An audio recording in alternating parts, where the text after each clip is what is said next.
Hello, welcome back to another Sportsnaut interview. And today we are talking the nation's top college football players ahead of this weekend's week one slate of games. And joining us in the conversation is Max Chadwick, who is a college football analyst for Pro Football Focus. And luckily for us, Max recently compiled his list of the people he believes are the top 50 players in college football. So I think it's great timing here to have this conversation. And these are players that you're going to want to familiarize yourself with as the season gets underway here. So Max, we appreciate you making some time with us and hopping on here. No, absolutely, man. Thanks so much for having me on. So I was reading through your list and I guess, we'll start with quarterbacks. So the first thing that really jumped off the page at me was zero quarterbacks in the top 10. And I'm not saying that I disagree with where you ranked players at all, but I just know last year and in most years, quarterbacks get all the headlines. Your top rated quarterback this year is Carson Beck, and you have him at number 14 overall. So let's just start with him. Talk to us a little bit why you have Beck ranked as your top quarterback in this year's college football class.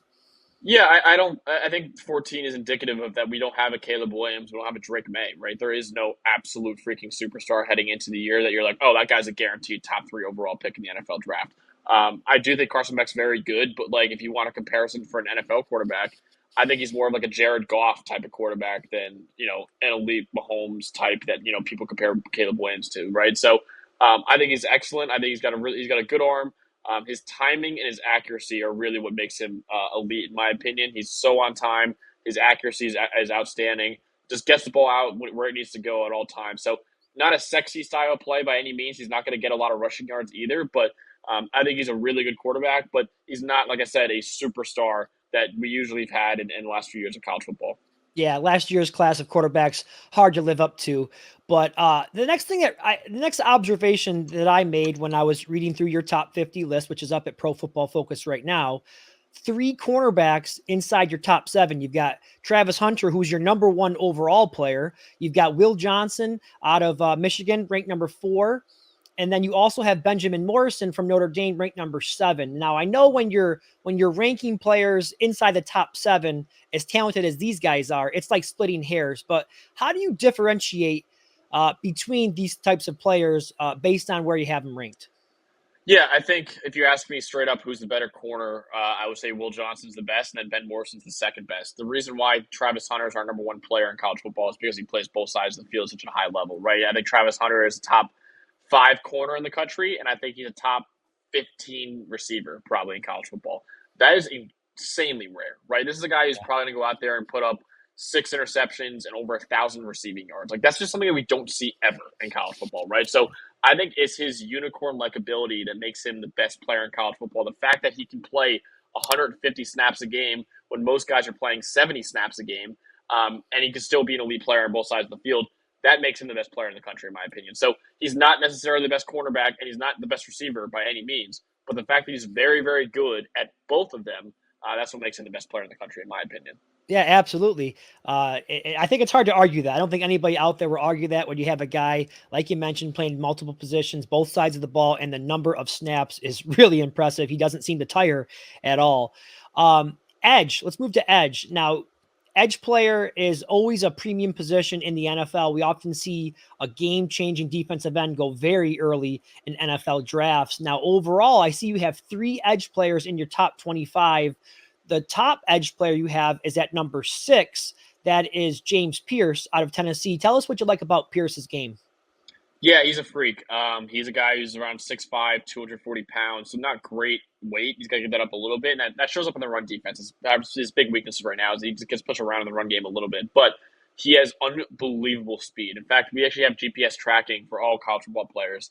He hit 23 miles an hour on his pick 6 against Iowa in that bowl game. 23 miles an hour is like the fastest we've seen by almost any player in the NFL and college, right? So this is a guy who legitimately – I wouldn't be floored if he runs like a high 4.3 or something like that at the NFL Combine, which is like that's just ludicrous for a 245-pound edge rusher. And that speed makes him so dangerous, man. He had the 3rd best pass rushing grade and the 3rd best pressure rate, I believe, or pass rush win rate last year in the country, and a really high pressure rate. I believe 3rd best in the country in terms of pressure rate as well. The issue and the really scary part about him is that he's raw. He's a guy that is still looking to get better. He doesn't really have that many moves to speak of right now, but yet he's still beating SEC offensive tackles like a drum as a true sophomore. So if he develops some strength and if he develops some moves, he's damn near unblockable, in my opinion. So I think there's a really good chance James Pierce Jr. could be the number one overall pick in next year's draft, depending on who gets it. Because I think there's a good chance he's a non-quarterback this year, and Pierce has to be one of the top guys for that. And it sounds like he's a type of player, as you describe him, as a freak, and I know we're a long way from it, but draft combine season, if he's 250 pounds, 255 pounds, and he's going to run a 4.3, I'm sure he's going to crush the combine, and that will absolutely make his stock, skyrocket. So that's a name to keep an eye on. Good one there. Let's jump to some of the skill position players. Let's go to running back. I know you have Ollie Gordon from Oklahoma State as your number 2 overall player, and Quinshon Judkins from Ohio State. He also cracks the top 10 of your list at running back. Now, I know your colleague at Pro Football Focus, Trevor Sigma, has Judkins as his RB1. You prefer Gordon. Tell us why. Yeah, I think it's a different conversation. Trevor's looking at it from a draft sense. I'm looking at it from a college production sense, which are two completely different things. So I completely understand. I have no problem with him having Judkins RB1. And obviously, the two are so close together, even in college, that you could have had Judkins RB1 and I would have hated it. I think Ollie Gordon, to me, had a really good argument for the number one player in college football because you look at the best player at every position last year. Every single one of them went to the NFL, except for running back. Ollie Gordon was the best running back in college football last year, won the Doak Walker Award, and he came back to school for another year. Obviously has to because he's a true sophomore last year. So crazy numbers last year. Led the nation in rushing yards, was I think second or third in rushing touchdowns. And the craziest part about all that, he had like 20 total touches in the first 3 games of the season. Just absolutely insane what he did in the final, I think, 11 games where he's averaging like over 150 yards a game every single time. So I think Ollie Gordon is a superstar. I love him. I think he's the best running back in America, but it is a loaded running back class this year. There are a number of guys that I could see being the number one running back in the draft. You got him, Judkins, Ashton Ginty from Boise State, another guy who's an absolute superstar as well.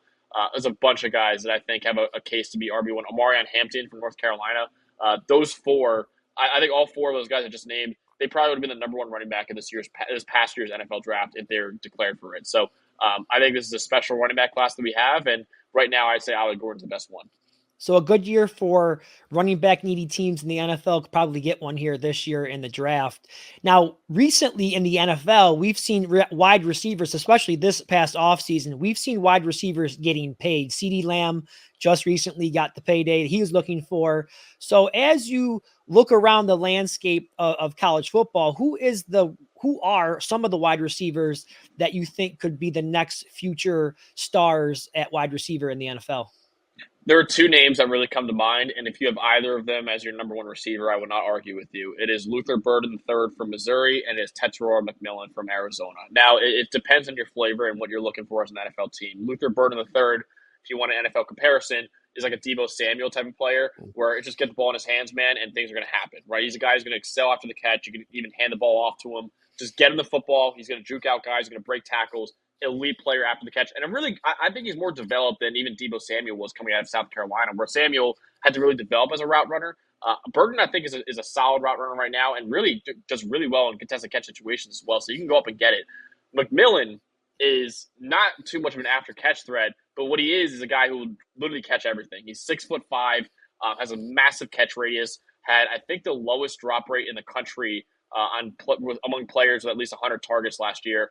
Elite, just size, good speed as well. Just literally, he's going to box out guys. And, my co-host, Don Wasserman, made the comparison. I love it. Mike Evans is the guy he sees. And Trevor Sikkema, who's a diehard Buccaneers fan and would never dare compare anyone to Mike Evans, he actually said, yeah, I see it as well. So kind of like a Burton's like a Deebo Samuel type of yak receiver. Like McMillan's like a true X receiver who's going to go up and get it.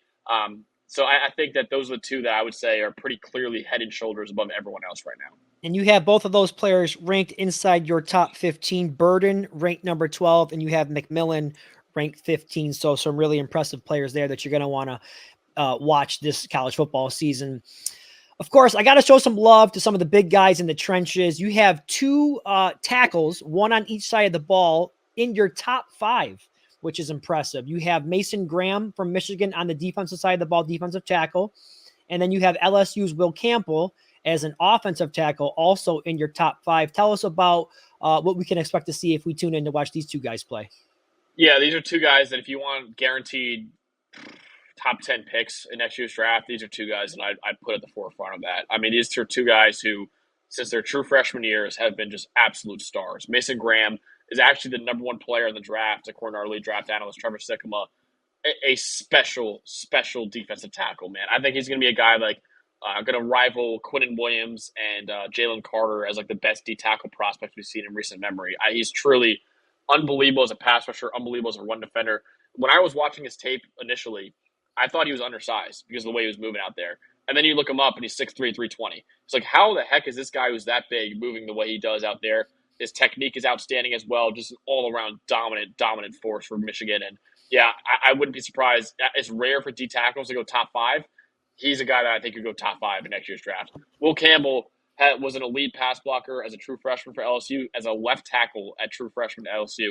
And then this year, still a really good pass blocker, but he was, I think, in the 5th best run blocking grade in the country. So there's really everything you'd want in him. He's got to put on a little bit of weight to hold up in his anchor, but he's just a really good technique, and I think he's the best tackle in America as well. So I think those are two guys that I would put my stamp on right now as guaranteed first-round picks, and two guys that right now I think are definite top 10 picks in next year's draft as well. Now, we spent a lot of time talking about players who fell within your top 15 or 20 on your list of top 50, but is there someone that we haven't mentioned today that, isn't among the top college football players right now, but had a good season last year, and at the end of this season, you would not be surprised at all to see them rise up the not draft boards, but just rankings like you have for yourself here, and become much more of a household name amongst casual college football fans? Yeah, I think there's some true sophomores I'm excited to see this year. Peter Woods, who made right at the end of our top 50, I think he was like 47 or 48 in our list. D tackle from Clemson. He was outstanding as a true freshman. So he's a guy I keep an eye out for sure. I think he's going to have a massive year this year. Another edge, Ruben Bain Jr., another true sophomore. He had the 2nd best pass rusher grade we've ever seen by a Power 5 true freshman. The only one above him was Myles Garrett, who's the reigning defensive player of the year. So Ruben Bain Jr. is another guy who I think is going to be a star for that Miami defense, and there's a lot of stars in the Miami defense, honestly. So a lot of guys. I mean, Nico Iamaleava, the new quarterback for Tennessee, I think has a lot of potential. We couldn't rank him, obviously, because he hasn't really played too much, but there's a lot of guys I'm excited to see as true sophomores, and even other guys that maybe haven't played that are a little bit older, too. Like Jeremiah Smith, for example, he's not an older guy. He's a true freshman, but he's a guy that all I've heard out of Ohio State camp is that this guy is going to be an instant impact player, and he's going to be a starting receiver for Ryan Day. I don't think Ryan Day's ever started a true freshman on offense, I believe is a stat I saw. And Jeremiah Smith, the number 1 recruit in the country, the highest rated wide receiver to ever come out of high school. So for all the fans in college football who think, oh, thank God Marvin Harrison Jr. is finally gone, they won't have a true superstar, Jeremiah Smith is the next one. He's the next generational receiver for Ohio State. So that's a true freshman that I think could immediately be a superstar in college football and be on this list and very high on this list by the end of the season. Great job there. We'll end it on this one. I know you spend a lot of time watching film, studying these players and just evaluating all of these players in college football. This is more of a team-based question more than an individual question here. But as through all your tape study and film study, which roster in college football from top to bottom right now is the most talented? I'm going to go with the team that I'm picking to win it all this year. That's the Ohio State Buckeyes. I think they brought back basically everyone save for Marvin Harrison Jr., Cade Stover, and Michael Hope Jr., and a couple other guys. They brought back everyone else. Like guys that I thought they were gone. They're going to the NFL draft. They came back. Emeka Egbuka, the receiver. Jack Sawyer, the edge defender. J.T. Tuimoloau, the other edge defender. Tyleik Williams, the D tackle. Denzel Burke, the corner. Like so many guys, I was like, oh, that guy's gone. Like there's no way. And Trayvon Henderson, the running back, I was like, he's gone. They all stayed and for another year. And then they also murdered the portal. I mean, you look at, Quinshon Judkins, top 10 player on my list you just mentioned before. He transfers in there, running back from Ole Miss. Caleb Downs, another top 10 player on that list, a safety from Alabama. Yep. He transferred to Ohio State as well. They have a new quarterback who's a pretty good quarterback in Will Howard coming in from Kansas State as well. So Ohio State just added superstar talent in the portal, and they brought back almost everyone from a very, very good team last year as well. I think Ohio State top to bottom. Chip Kelly, now the new offensive coordinator, I think Ohio State, top to bottom, roster wise, has the best roster in college football. Well said. Great job there, Max. Go out there and check out Max's top 50 college football players on Pro Football Focus. You can also follow Max on X at Max Chadwick CFB. Max, we appreciate the time and great conversation today. Thanks so much for having me on.